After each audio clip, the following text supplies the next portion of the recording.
Welcome on the channel Voices of Reddit. Today we have an intriguing story about the My wife had been working on a special project for 4 months. It wasn't her personal project, but she was the lead person responsible for its success. The project was designed to save her company, Bixler Enterprises. The last 4 months had been difficult because she was forced to work exceptionally hard. It was important for both her and the company. There was a good chance that Bixler Enterprises would go under if the project didn't get completed. Sarah had a bachelor's degree from Albright and an MBA from Wharton. She was the smartest one in the family. I started working as an auto mechanic right out of high school, and after 21 years, I was still an auto mechanic. I didn't mind because I liked the work and it paid well. It was enough to pay for Sarah's college and raise 2 kids. We weren't living luxuriously, but we were doing well. The kids had already moved out, and things were going pretty smoothly with our income. Sarah got pregnant 3 months after we were married at the age of 18. For the first few years of our marriage, we lived with my parents. They had a big empty house as 4 of my siblings had moved away. That meant we had built-in babysitters while Sarah completed her first few years of college. Because of 2 pregnancies, her 4-year degree took 6 years to complete. It was hard, but she made it through. I always had a job and never lacked for overtime if I needed it. After Sarah graduated from Wharton, we rented our own place. She had job offers from several large firms, but they all required us to move. I didn't mind, but Sarah wanted to stay close to home. That's why she decided to work at Bixler Enterprises. It paid well, but most importantly, it gave her responsibility and the opportunity to advance. Sarah was a hardworking, dedicated employee. The presentation is Thursday at the Ryson Hotel in Philadelphia, she told me. I took a few days off work to assist her as needed. In the end, all I accomplished was making her something to eat when she got home. I didn't know anything about her job, nor did I want to know. High-level corporate business bored me. Businessmen from Europe, Asia, and South America were coming. The company paid for their airfare and provided rooms at the Ryson Hotel while they were here. It was expensive, and from some of the things Sarah had said, the company was overestimating its finances. Her presentation was important to her, the company, and over 200 employees. Until Tuesday evening, everything was going well. Sarah came home in a new outfit, a gray suit with a white blouse. She laid out everything she needed on the bed in the guest room. When it came to housekeeping, she was normal, but when it came to work, she was meticulous. I didn't understand why she needed to pull out her fancy underwear, but I didn't say anything. In addition to her suit for the presentation, she had several cute little cocktail dresses for social events before and after the event. I had always avoided such events but felt obligated to go with her if she wanted me to. She thanked me for the offer but said it wasn't necessary. All the materials and equipment she needed were neatly stowed in the trunk of her Volvo before she left work. She drove the car herself to make sure everything was in perfect condition. She had all day Wednesday to get ready and all Wednesday evening to socialize with her guests. Sarah was so good at what she did that I felt it would be better if I just stayed out of her way. Finally, she was done. She had checked and double-checked everything. All she needed now was a hot shower and a good night's sleep. I guess my mistake was that I started checking her stuff after she began showering. I thought I was helping, but it turned out to be the opposite. I was shifting things on the bed when a small white envelope fell out of the side pocket of her makeup bag, an envelope from a drugstore, but not the kind we usually use. Inside were 10 pills. I had no idea what Priven was, and the instructions were confusing. If necessary, take 1 pill and then a second pill 12 hours later. I thought it might be something she got for anxiety or nerves, but the instructions didn't make sense. The prescription was written in her name on Monday. I put the envelope back as she was finishing her shower. I decided I wanted to find out more about Priven before I told her about it. Of course, if I mentioned it, it would mean I was going through her things. I hate dilemmas. While Sarah got ready for bed, I went to our home computer and typed in Priven. 10 minutes later, I joined my wife under the covers. I lay awake all night wondering why my wife had picked up a prescription for the morning after pill, especially after I'd had a vasectomy 10 years earlier. The next morning, I got up early but wasn't rested. I took a long walk, hoping it would clear my head. I reluctantly headed toward home, afraid of what I might do or say when I got there. Our son Josh had joined the Navy after high school and was in his freshman year in San Diego. Our daughter Gloria married her childhood sweetheart last year and had just moved to Dallas. That left just Sarah and me. I missed the kids but looked forward to growing old with my wife. She was the only woman I'd ever been interested in, and now it was all turning to ashes. If Sarah was having an affair, she hid it well. Of course, I never checked up on her. I never looked at her emails or cell phone calls. I had no reason to. I had no way of knowing what she was doing at work or after work. I trusted her completely. "John, where the hell have you been? You want some eggs or something?" "No, just coffee." I wasn't feeling very talkative. "What's wrong, honey? It's only for 3 days. You can come if you want, but you'll be bored to death." "No, I really don't want to go, but I hate leaving you alone. I worry when you're not here." "That's very sweet, darling, but it'll be all right. I'm not going to leave the hotel the whole time. I'll spend most of today making sure the conference room is ready, and tonight I'll have a nice chat with our potential clients. Tomorrow I probably won't even get a chance to pee. I'll be home as early as possible on Friday. I promise you a great weekend, if you know what I mean." That all sounds good, but you can't blame me for worrying. I'm an auto mechanic, and I have a beautiful and successful wife. Sometimes I get the feeling that you're less interested in advancing your family situation than you are in advancing your career. "Stop it, damn it, John. I've always respected what you do for a living and never pointed out otherwise. You raised 2 great kids and put me through college. You are a great husband, a great father, and a good provider. Never forget that." I finished my coffee while she cleared the table. "Do you want me to call you?" "No, that's not a good idea. I'll have my cell phone off, and I'm going to turn off my room phone for the night so I can get some sleep. I'll call you every chance I get." I helped her load the car. She was as fussy about it as she was about everything else work-related. It would take her 3 hours to get to the Ryson Hotel. I stood on the porch and watched her leave. I didn't bother asking her about the pills. I spent the rest of the morning on the porch. I don't remember ever worrying as much as I did then.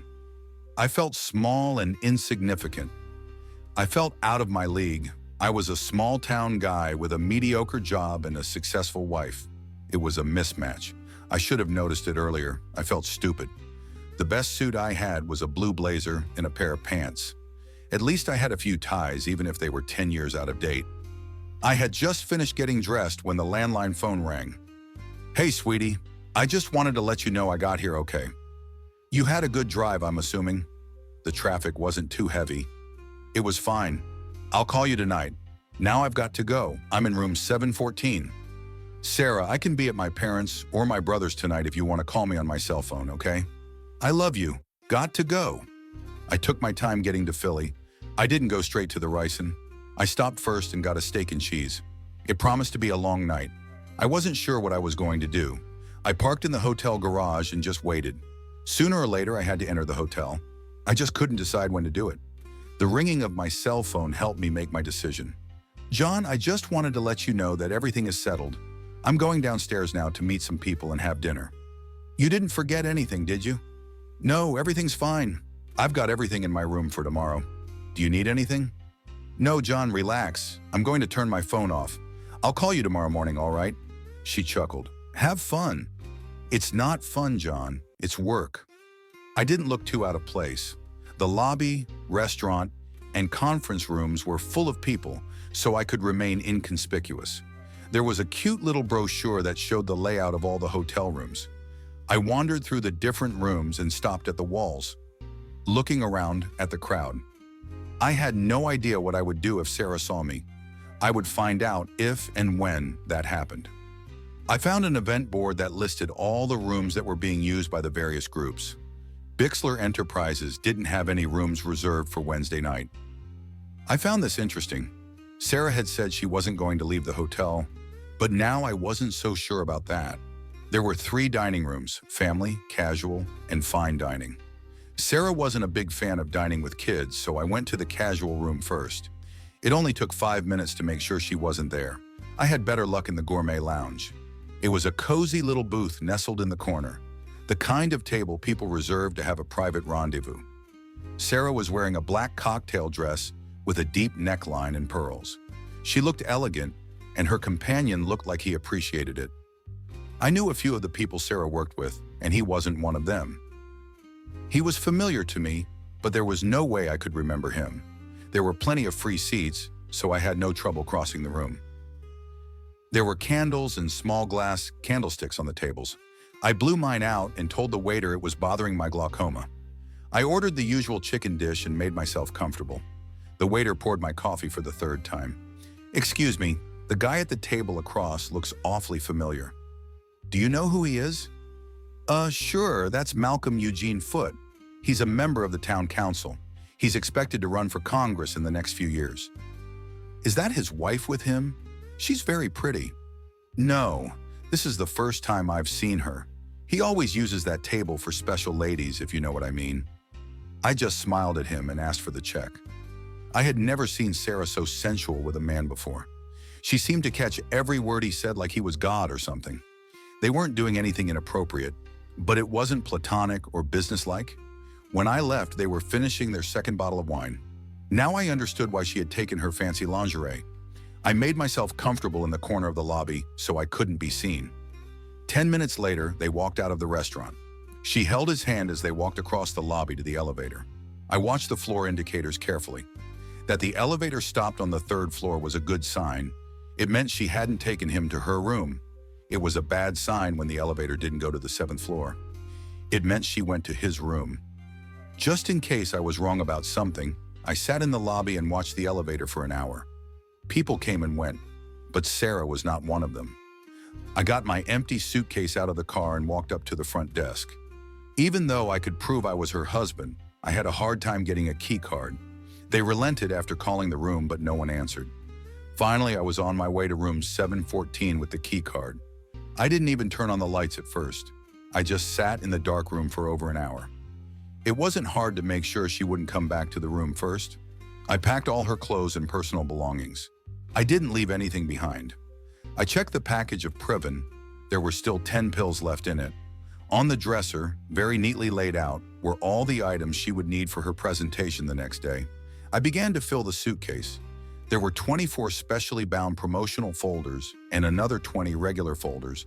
All of them went into the suitcase. A digital projector went in next, followed by a laptop. I took her purse and cell phone, which she'd left in the room. All she had with her was a clutch and probably a tube of lipstick. I walked around the room as carefully as she did to make sure I didn't miss anything. Once I was satisfied, I put her car keys and my wedding ring on the dresser. Other than those two items, the room was completely empty.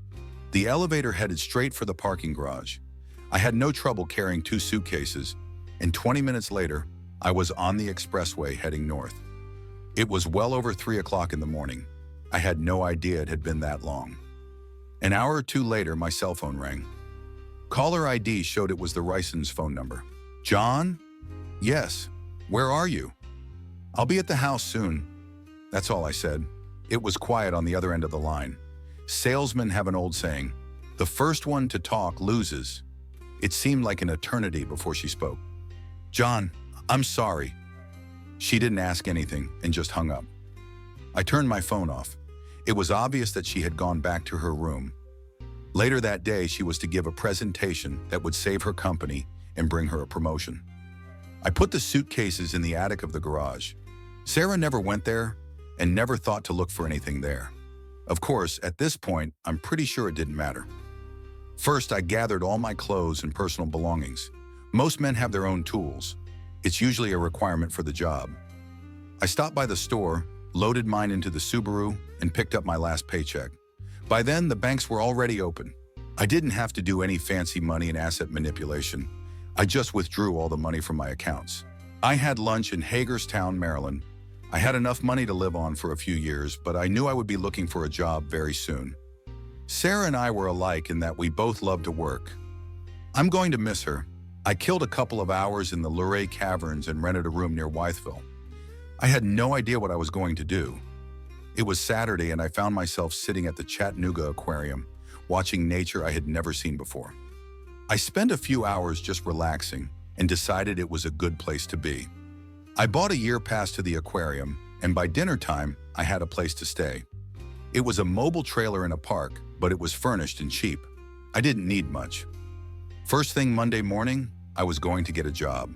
A good handyman can always get a job. especially if he's willing to work hard. I could remain inconspicuous until it was time to renew my driver's license or car tags. I'll worry about them when the time comes. Sunday afternoon, I called Gloria. I felt obligated to let her know what was going on, but Sarah had already told her. She was pretty frank with Gloria about what happened. She said she cheated, I caught her, I left, and she lost her job. I felt bad that she lost her job, but that was the price she had to pay. I asked Gloria to tell Josh what was going on the next time she talked to him. I also told her that I would call about once a month to check on how things were going. I didn't tell her where I was. By noon the next day, I had a job. It was actually a short walk from the trailer park, with a Waffle House about halfway there. What more could a man want? I don't know how they handled the paperwork, but I was getting $20 an hour with no questions asked. I was happy, and they were happy. I wouldn't even have to get into the money that I brought with me. About 2 months later, Gloria informed me that Sarah had moved out of the house and was living with her parents. Gloria didn't know anything else, but was happy that I was settled and doing well. Josh called me from San Diego just to let me know he was going on a cruise. He was an avionics technician on an aircraft carrier. He tried to explain what he actually did, but it was over my head. I never really knew much about technical stuff. Both of them were careful not to say anything bad about their mother. I appreciated that. After that, it was business as usual. I started talking to Gloria at least weekly. Josh and I started emailing regularly. Gloria talked to Sarah regularly, but she said very little about what her mother was doing or where she was. I never filed for divorce, and it seems Sarah never did either. I had a Tennessee driver's license and tags on the Subaru. I started going to one of the local bars a couple of times a month and even got involved with 2 women. They took turns becoming regular nighttime companions. They weren't looking for commitment, and neither was I. It seemed to work out well for all of us. Life was good. That was a long time ago, and I gradually forgot about Sarah. Eventually, the Subaru started giving me trouble. I'd forgotten how long it had been. It was over 200,000 miles. I was pondering this over a mug of beer one day when I realized that it had been almost 5 years since I'd left home. I had kept in close touch with both children. Gloria had 2 children of her own by this time and wanted me to come visit them. Josh almost married a Thai woman, but at the last moment, he decided against it. I usually work 6 days a week and use Sunday to recover from Saturday night. There was no good reason for someone knocking on my trailer door at 6 on a Friday morning. Their rudeness was rewarded by a half-naked man opening the door. Day-old jockey shorts are disgusting, and the lady at the door, judging by the look on her face, agreed with me. She looked away, but her companion didn't seem to be impressed. Normally, I would have worn pants, but at a time like this, guests annoyed me. "We're looking for John Terrell."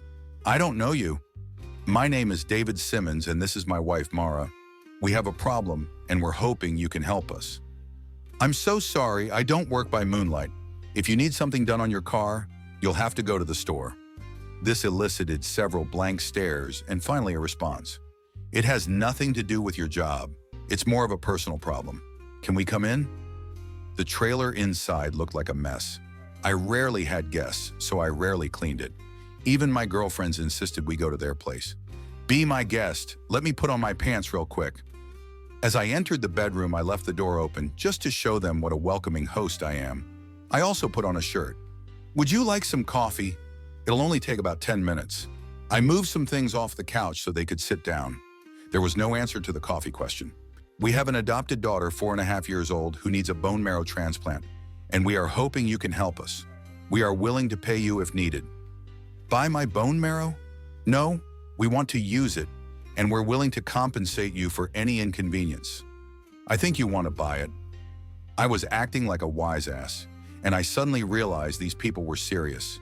They had a real problem and were looking for help. "I'm so sorry.